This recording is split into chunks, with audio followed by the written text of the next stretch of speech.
cara a cara. Eso lo dice, va a morir si no quiere ver cara a cara. Gracias por esa fidelidad, hermanos, en sus tiempos y ofrendas. Vamos a empezar con el primer mensaje del 2013. Le doy gracias a Dios. Le doy gracias a Dios porque un año más que Dios te palabra, de verdad que Dios te palabra.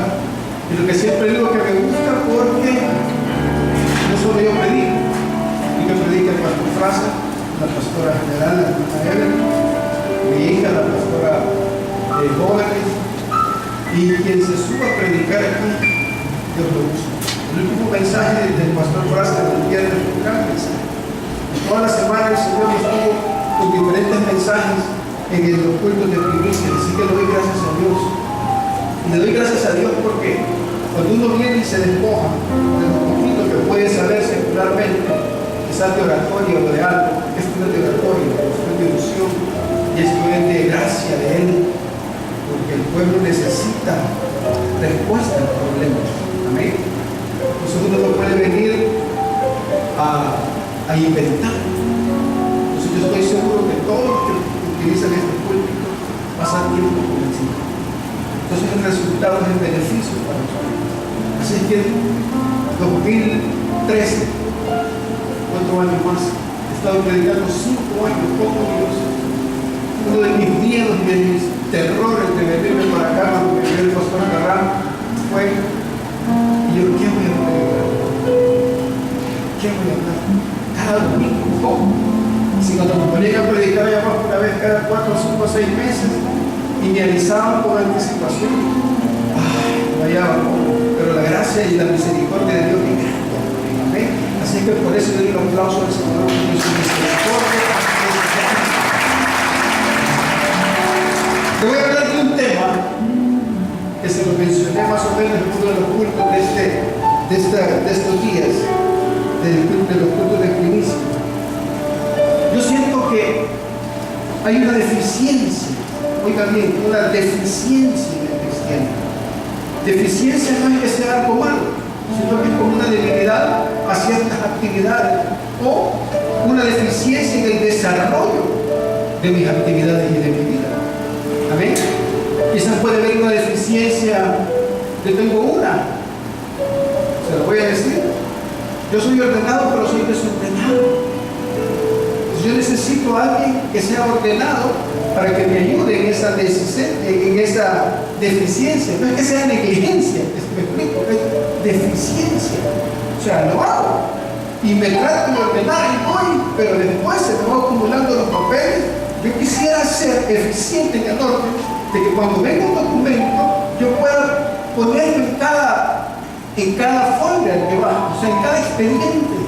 Pero no, lo voy acumulando. Ahí digo, hay otro ratito, hay más tarde.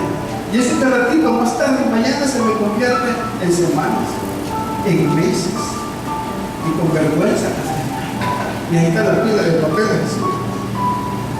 No crean que la gente que tiene un montón de papeles en el escritorio, ¿y cómo trabaja ese? No, que desordenado es eso. ¿Ya? Y ese es uno de mis deficiencias, le tengo que decir la verdad. Pero estamos tratando de mejorar. Entonces, siento que el cristiano, oigan bien lo que voy a decir, me voy a atrever a decirlo, porque lo siento de Dios. Siento que el cristiano tiene una deficiencia. Y eso se llama falta de oración. ¿Cierto? Porque si fuéramos eficientes en orar, eso estaría lleno. Me incluyo, pero el mensaje es para ustedes, para mí. ¿Ya? Entonces, hay una deficiencia en la oración. Yo voy a hablarte de este tema, de la oración. Solo pregúntese, si usted fuera eficiente en orar,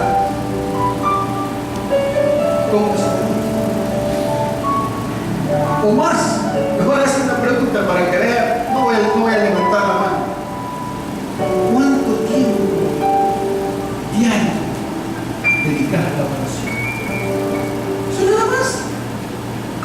Por eso, categóricamente puedo expresar y decirte que en el cristiano, en la generalidad de los 2,5 millones de cristianos en El Salvador, hay un gran número de deficiencias al orar. Mire, cada cosa en su lugar, venir al culto, amén, es parte. Servicio es parte. Hay muchos cristianos que están bien metidos en el servicio, pero poca oración.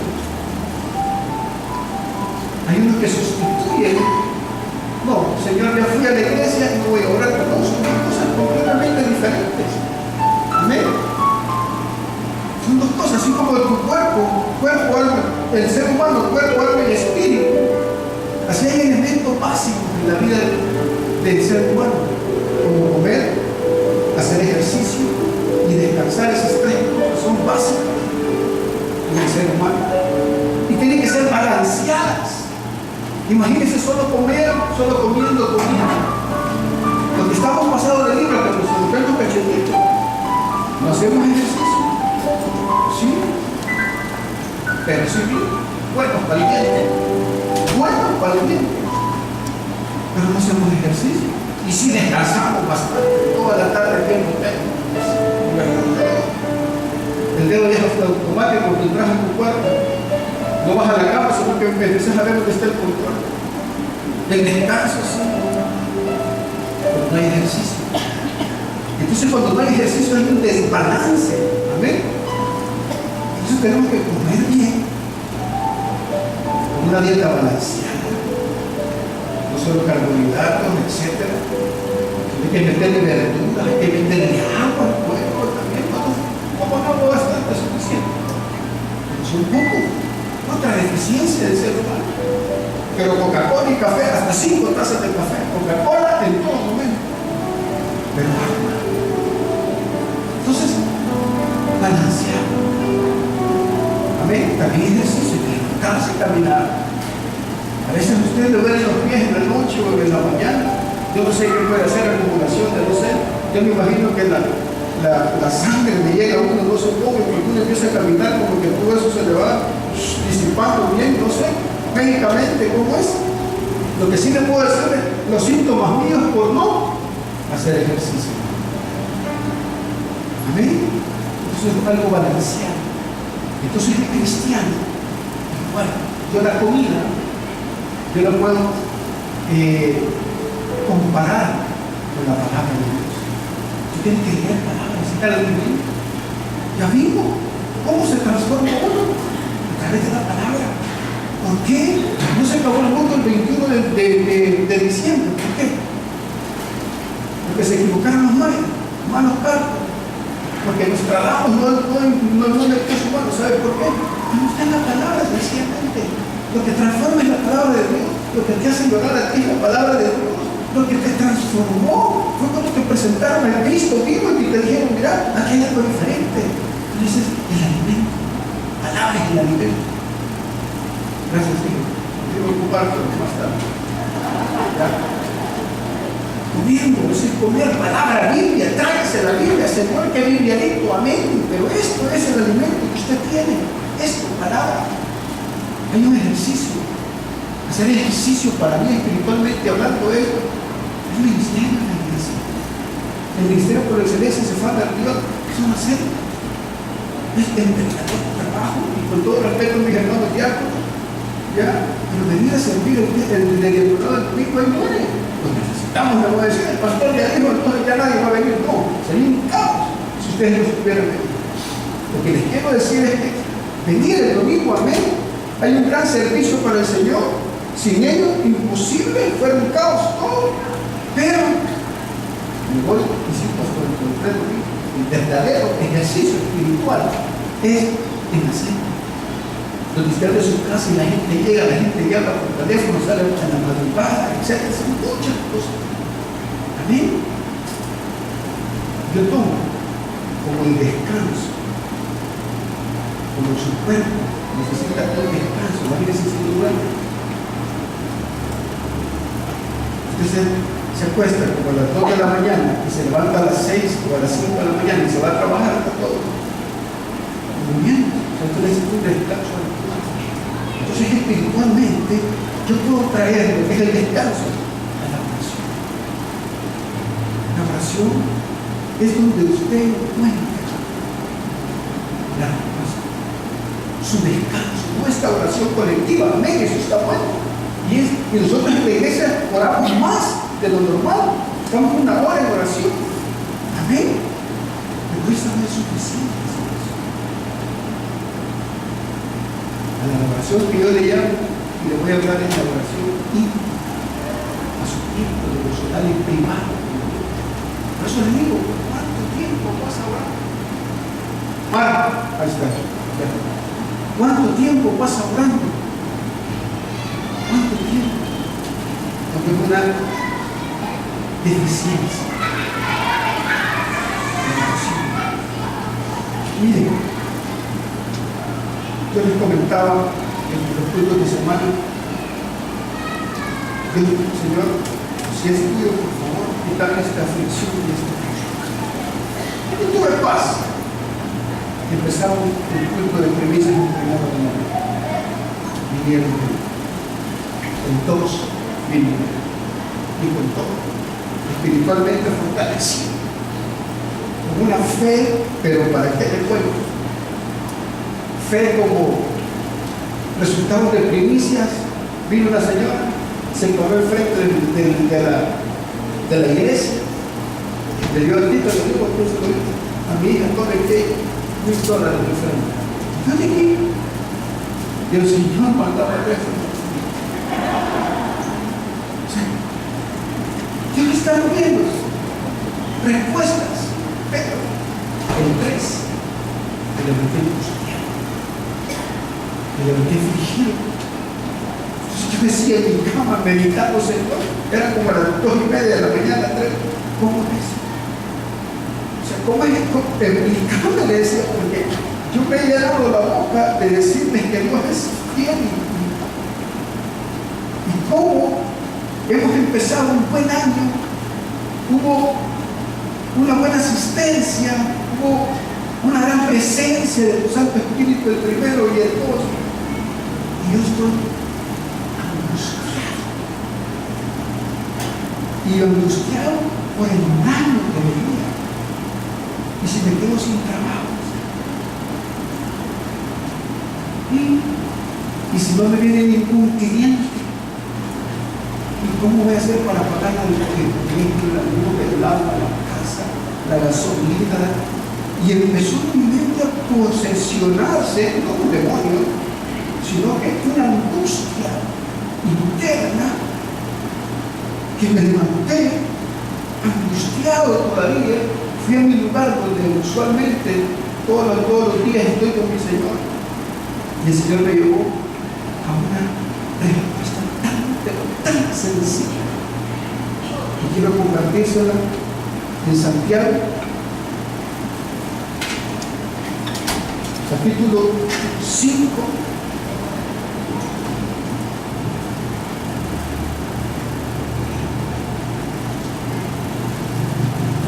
Edúcame si lo tiene. Santiago capítulo 5, versículo 13. En mi Biblia vamos a leer el primer renglón y mitad del segundo. Amén. Santiago capítulo 13, versículo 13. Dice, ¿está alguno entre vosotros afligido? Es una pregunta, una interrogación. Usted dice, ese estado que tener de aflicción. Porque ¿qué es la aflicción? La aflicción es una molestia.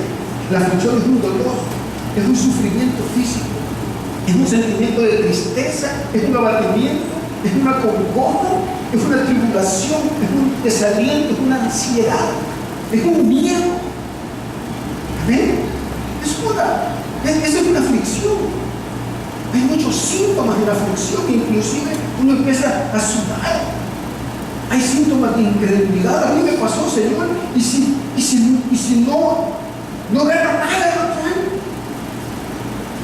y si nadie iglesia, pero miren cómo está de lleno.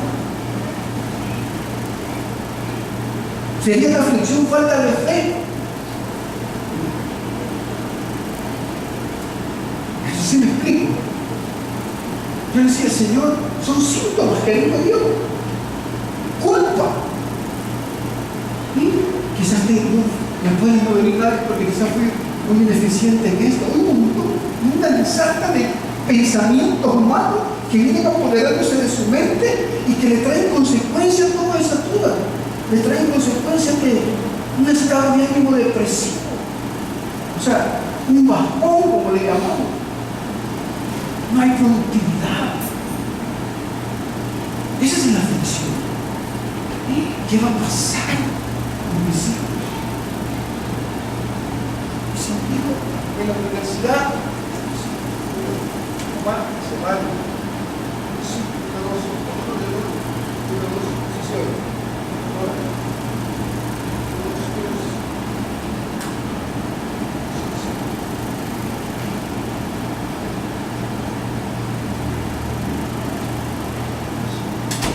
Uno, dos.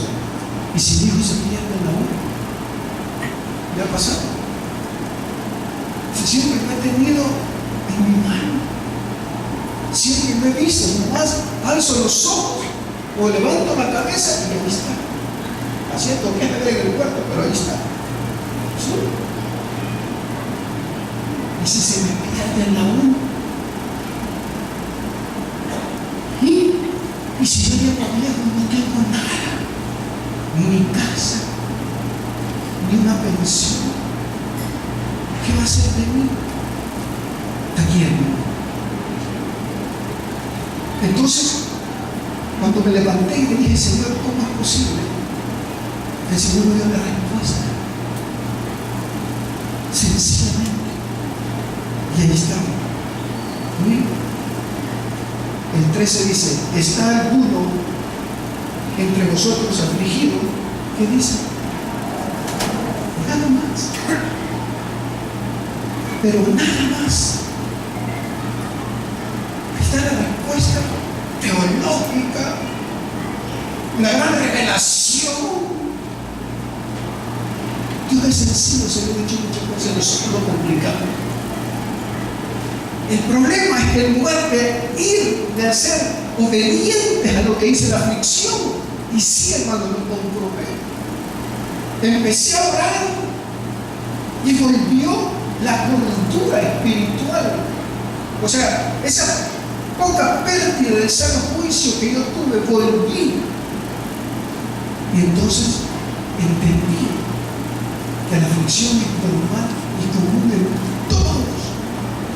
Pastores, diáconos recién convertidos, 30 años de convertidos, 10 meses o no 10 meses, deja la obra, no deja la obra, de buenas ofrendas, tenga grupo, no tenga grupo, seas diligente o seas negligente, sea bueno, sea malo. Amén. La aflicción es parte de la vida del ser humano. Es parte. Y todititos, los personajes que en Hebreos 11 el Señor dice y nos habla, nos está hablando de Abraham, de Noé, ¿sí?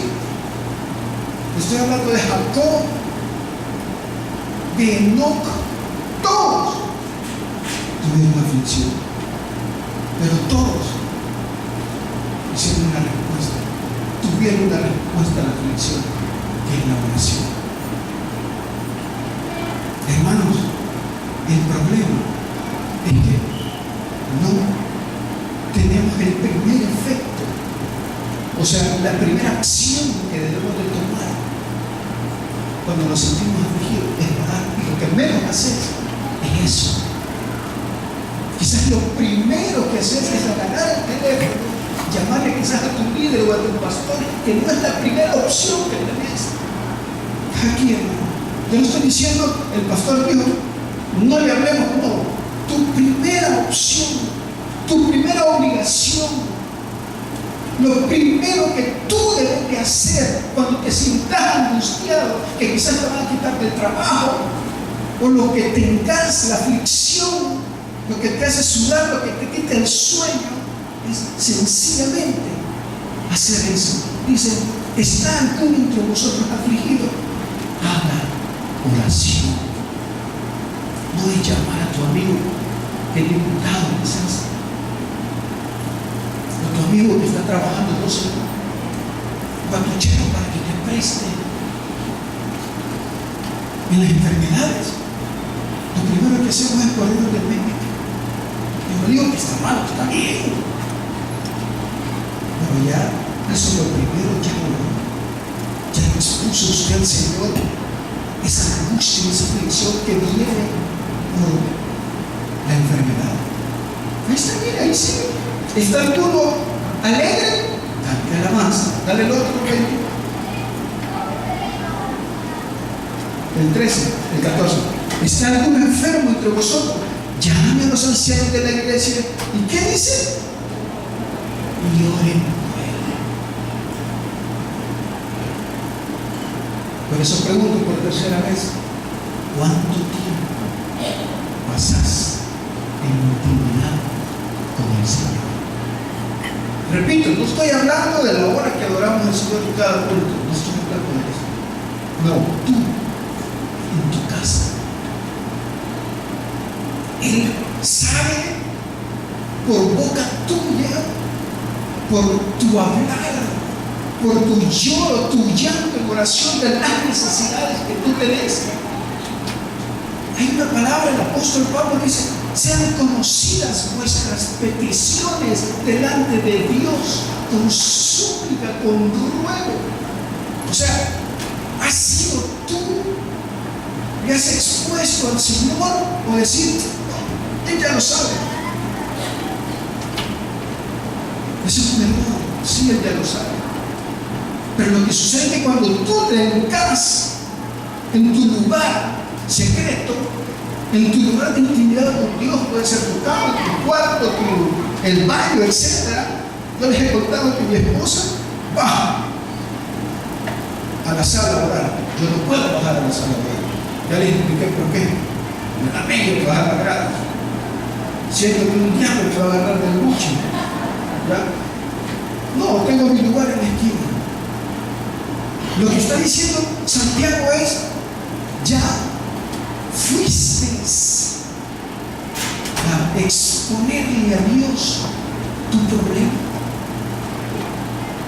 O estás esperando que la chiripió, que el mensaje caiga cabalito, o que a la hora de ministrar sea ese el problema, o que se levante un profeta y te diga exactamente tu problema. No. Lo primero es ir a hablar con Él. No tengo trabajo, me pasa esto. ¿Sabe por qué?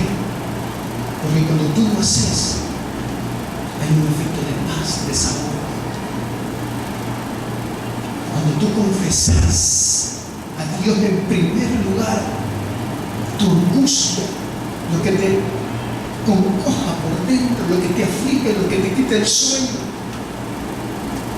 Es como, la aflicción es como que yo junte varias cosas que están así dispersas y empiece a agarrarlas sin nada que los presione, y yo empiezo a juntarlo poco a poco, esto aquí, empiezo a juntar esto, lo traigo para acá. Ojo, la aflicción es tremenda. Agarro esto, amén, y así poco a poco lo voy juntando todo. Lo voy juntando todo y lo empiezo a presionar, a presionar, a presionar, a presionar. Así es la aflicción. Pero tú ya le dijiste, Señor, me siento atrapado, me siento que todo lo tengo encima. Hermano, cuando tú llegas ante Él, primero hay un efecto, no es magia, es un efecto espiritual de paz. Una sensación de pertenencia, una sensación de seguridad, una sensación de, ahí está Él. Pero no vas a tener esa sensación primaria. Hay una cultura que vuelve. La aflicción te hace pensar muchas cosas.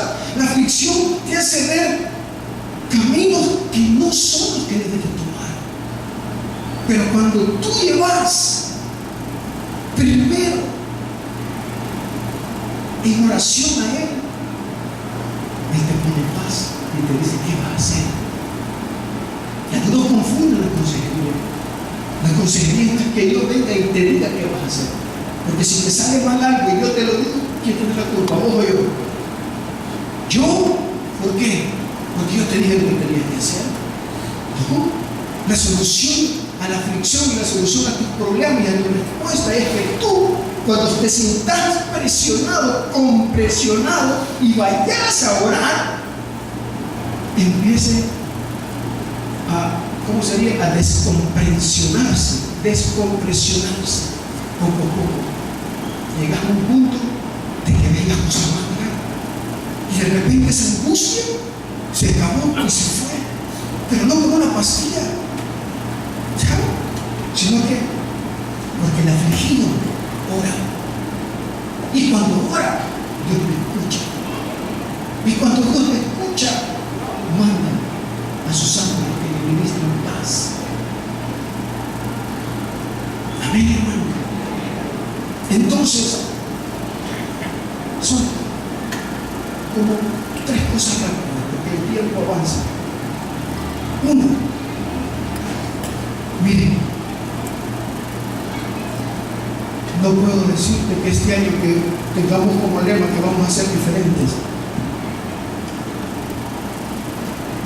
No puedo decirte que no vas a tener aflicción. Hermano, no puedo decirte que no vas a llorar en la vez. Hermano, no puedo decirte que no vas a llorar por un problema de un hijo. Vas a tener problemas. Ahora, el año pasado tuviste problemas con tus hijos de cualquier tipo. Todos tuvimos problemas con nuestros hijos. ¿Tuviste problemas conyugales? Claro que tuviste problemas conyugales. Algunos estuvieron a punto hasta de romper su matrimonio. Algunos hasta se fueron de casa, hombre o mujer, y vino angustia a toda la familia. Amén. Yo no puedo decirte que en 2013 no vas a tener aflicción, que tu cuerpo no se va a angustiar, que tu mente no va a ser atacada por pensamientos negativos. No puedo decirte eso. Porque sí vas a tener. ¿Sabes por qué? Porque las aflicciones son parte de la vida del cristiano. Son parte de la vida. Y tengo un ejemplo bien claro. Busque el Evangelio según San Juan, capítulo número 16.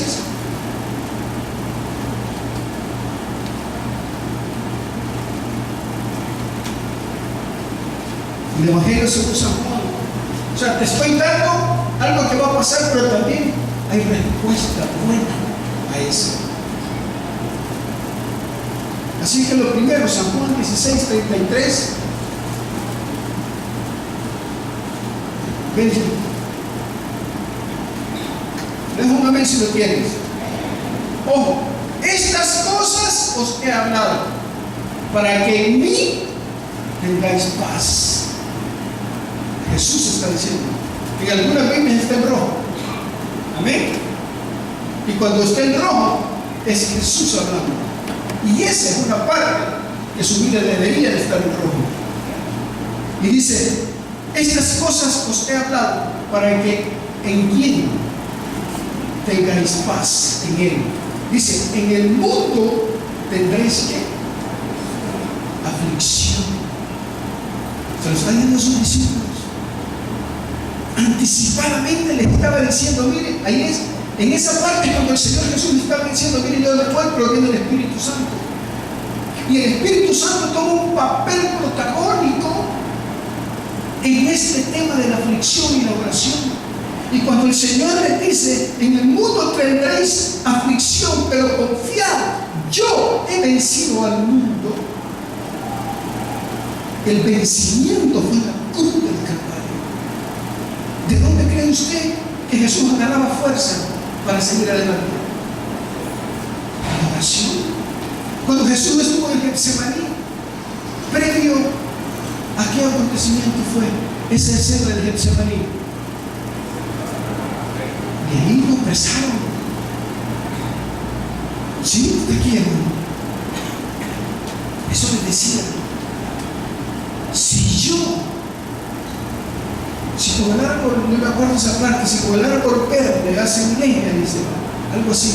¿Alguien me ayuda? ¿Cómo es? Si con el árbol verde hacen leña, ¿cómo van a hacer? Porque no me acuerdo, alguien me lo busque, me lo después. Lo que quiero decirte es que la aflicción es parte y el Señor les estaba advirtiendo a los discípulos que iban a tener aflicciones, pero que tenían que confiar en quién, en los amigos que tenían alrededor, así como él confió en su Dios, así ellos tenían que confiar en él. Y pues, léeme, ¿qué dice?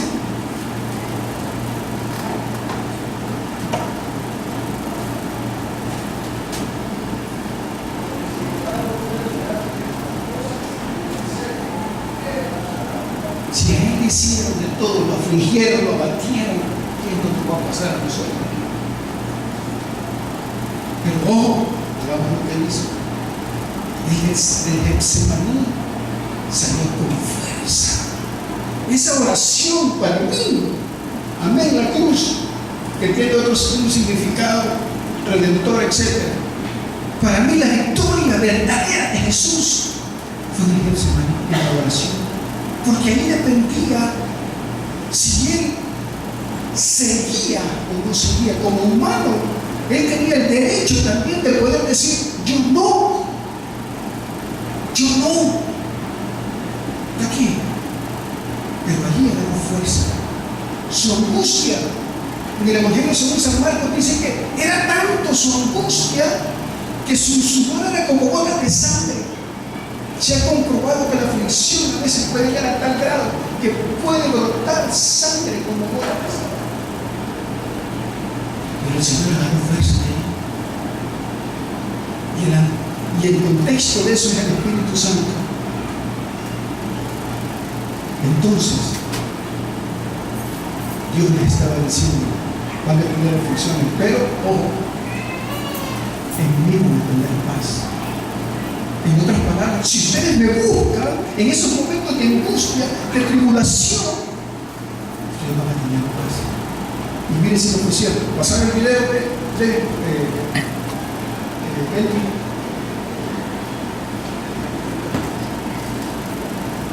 ojo a lo que viene aquí. Las luces de atrás, por favor.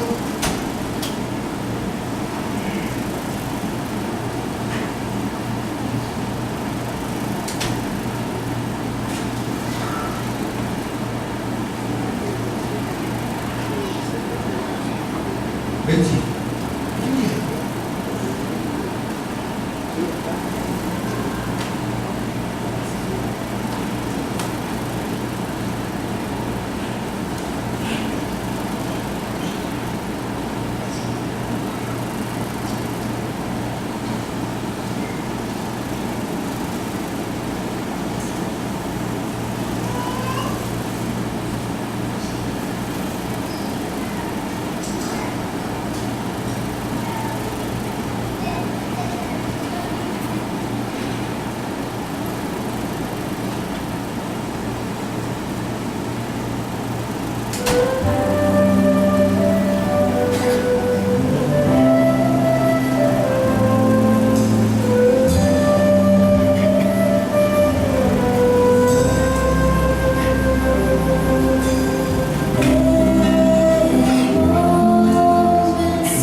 estaba jugando.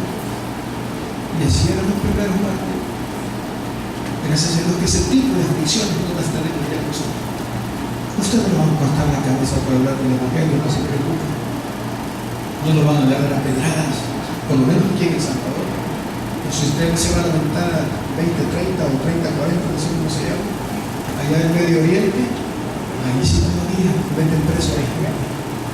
Pero aquí su aflicción es otro tipo de aflicción, pero ellos son las mismas.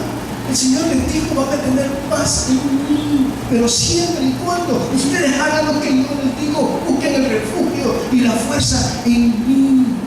Jesús, ¿sabes que quedó solo? ¿Y dónde agarró la fuerza? Cuando Jesús estaba en la cruz, cuando pasó todo su proceso ilegal, porque no fue legal, fue un proceso ilegal, y fue sentenciado a muerte y muerte de cruz, quedó solo. ¿Y solo quién con él? Solo Dios Padre con él. ¿Y cómo obtuvo esa fuerza en medio de la aflicción? Hermano, por la oración. Si tú quieres algo diferente en tu vida y ser mejor padre, ser mejor madre, ser mejor hijo, ser mejor cristiano, ser mejor empleado, ser mejor empresario, ser mejor todo, busca la oración primero, porque ahí va a bajar la respuesta, la paz. Y ahí no hay otro lugar. Hermano, yo quisiera que en la iglesia yo tuviera un departamento de paz. Yo quisiera tener un departamento de no aflicción. Eso no lo hay. La única forma de poder obtener paz en medio de la tormenta es a través de la lectura, de la oración, de meterte con Dios. ¿Por qué veías tú? Yo estoy seguro que así fue. Pero con vos, Señor, no en paz. Yo como no puedo. Pablo les pega con pedradas. Entonces, lo primero es que yo no puedo decirte que no vas a tener aflicción, pero con la venida del Espíritu Santo hay una capacidad diferente de resistir la prueba y seguir adelante. Por eso que el Señor les dijo antes del texto que leímos del 33, dice antes: les conviene que yo no vaya, porque va a venir el Consolador. Y cuando el Espíritu Santo viene en la vida de alguien, da una capacidad más para resistir pruebas y tentaciones. Él es el que interviene en la oración, que cuando te levantas de la oración te levantas diferente. El problema ahí está, porque el problema ahí está, pero tu estado interno espiritual es otro. Entonces te enfrentas a cualquier cosa que venga, porque sabes que Dios ha vencido y que tú estás al lado del vencedor, y que el Espíritu Santo te genera dentro de ti ese sentido de pertenencia a Él, que Él está ahí, que si hay problemas, pero Dios me va a resolver, que si hay una esperanza, y esa esperanza se llama Jesucristo. Amén.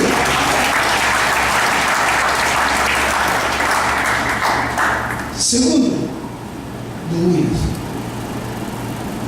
No huyas de la aflicción. Por el tiempo solo te voy a contar de dos personajes bíblicos. Uno fue Daniel. En 1 Samuel 27:1, si lo pones por favor. 1 Samuel 27:1.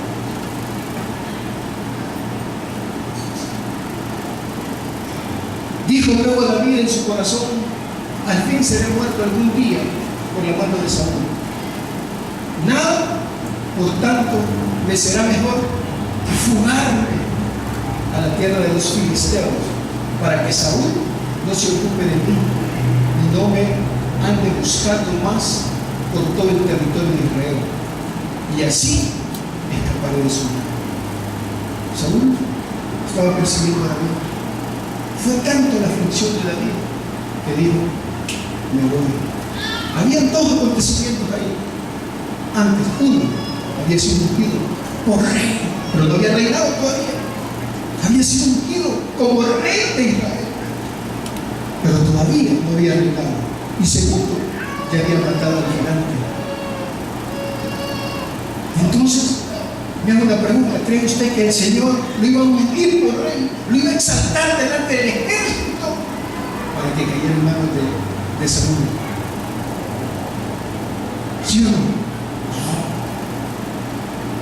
Pero la aflicción lo hizo huir. Poneme Ruth 1. Hay un hombre que se llama Elimelech. Ruth 1:1.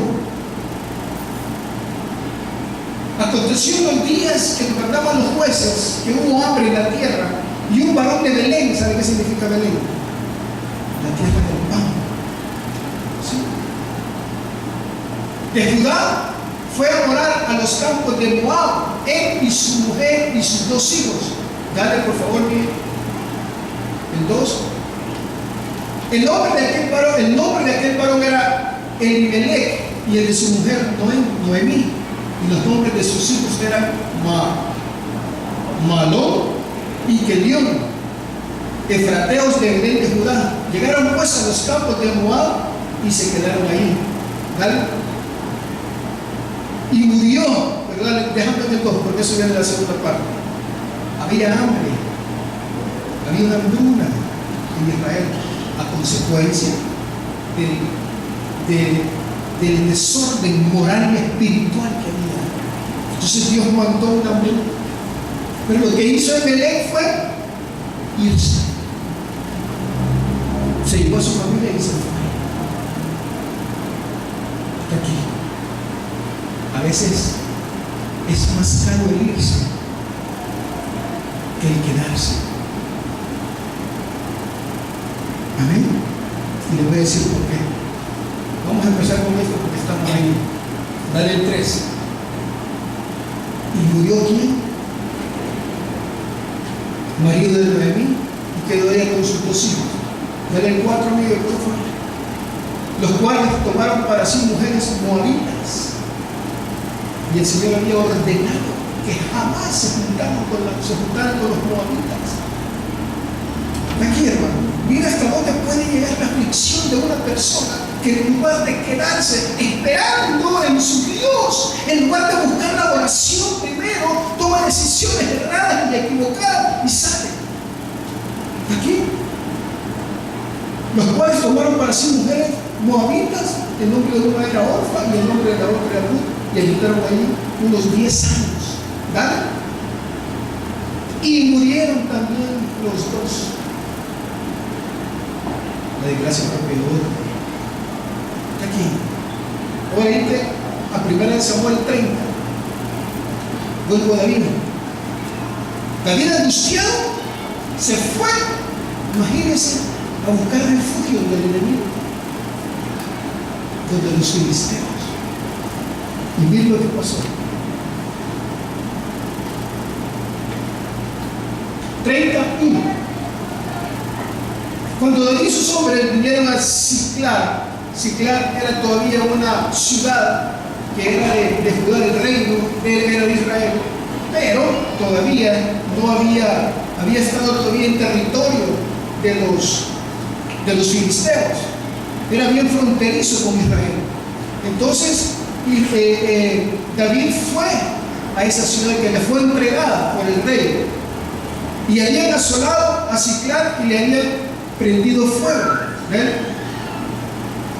Y se habían llevado cautivas a las mujeres y a todos los que estaban ahí, desde el menor hasta el mayor, pero a nadie habían dado muerte, sino se los habían llevado al seguir su camino. ¿Ven? Vino pues David con los suyos a la ciudad, y aquí que estaba quemada, y sus mujeres y sus hijos e hijas habían sido llevados cautivos. Entonces David y la gente que con él estaba alzaron su voz y lloraron hasta que le faltaron las fuerzas para llorar. Y el 5, las 2 mujeres de David, etc., y de David se fueron a nadar y también eran cautivas. El 6. Y David se angustió mucho porque el pueblo hablaba de apedrearlo. Mire, le salió más, le salió peor. ¿Verdad que entiendo lo que Dios está diciendo? No se trata de salir corriendo, señores. ¿Saben de qué se trata? Hay salidas alternas, no hay. Otros terminan suicidándose. Otros terminan en divorcio, son las salidas alternas. Esa es la aflicción. Los aflige tanto. Terminan cerrando negocios antes de oír la voluntad última de Dios. Si el que tiene la última palabra es el Señor, pero únicamente en oración tú puedes obtener esa paz. Ahora, David sí es astuto, porque pese a todo lo que hizo, que salió, buscó a Dios. Miren lo que dice más adelante. Cada uno con sus hijos, mas David se fortaleció en quién. Por eso es el corazón conforme al de Dios. Pese a todos los errores, se iba a su esquina a hincarse y a buscar la dirección de Dios. Amén, hermano. No salgas corriendo para otro lado. No busques refugio en otro hogar que no es tuyo. No busques y corras en los brazos de otro hombre, de otra mujer que no es la tuya. No busques comprensión en el alcohol y en las drogas, que eso confunde más y te lleva a un peor abismo. Haz sencillo. Santiago 5, otra vez 13, por favor. 5:13, Santiago 5:13. Hazlo sencillo. Donde la teología no hay más que llegar únicamente. Está alguno entre vosotros afligido. Que hermandad de oración. Pastor, ore por mí. Sí, ¿ya oraste Dios?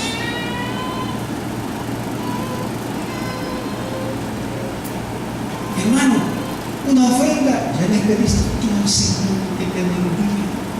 Ya lloraste en la presencia de Dios. Mi negocio, voy a ver si consigo en el banco. Ya fuiste del Señor a decirle: Señor, mandame el maná. ¿Fuiste donde Él? Señor, tal vez el psicólogo me ayuda con mis hijos matrimonio. Ya fuiste, ya se los pusiste ante el Señor. Te arrancaste las promesas que hay en la palabra de Dios en oración. Aquí,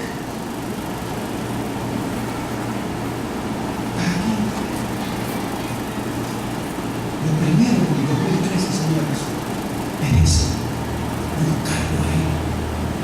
Tu primera acción debe ser ir al llorar de su presencia, de un otro lado. Primero es con Él, decirle: Señor, me siento ardido, me siento con ganas de desquitarme, siento venganza, siento ira en mi corazón. Señor, quiero romperle la boca a este andar de Él. Andar como estás, con furia, con cólera, con ira, como te sentás. Señor, es injusto lo que me está pasando. Yo no he hecho nada. Andar de Él primero. Y allí vas a salir con la respuesta correcta, vas a salir con paz, vas a salir con la dirección adecuada. En 2013 eso tiene que ser todos los días, cada momento, cada instante, cada problema, cada signo de aflicción, cada prueba. Yo quisiera que no tuvieras ninguna aflicción, pero no puedo aumentarlo, ni tú lo puedes evitar. Búscalo. Pastor, te tengo 3 semanas de estar orando. Termino con esto. Pongo el 16 ahí mismo, por favor. 5:16. La última parte. La oración eficaz del justo puede mucho. Eficaz. ¿Cuál es la oración eficaz? ¿Saben cuál es?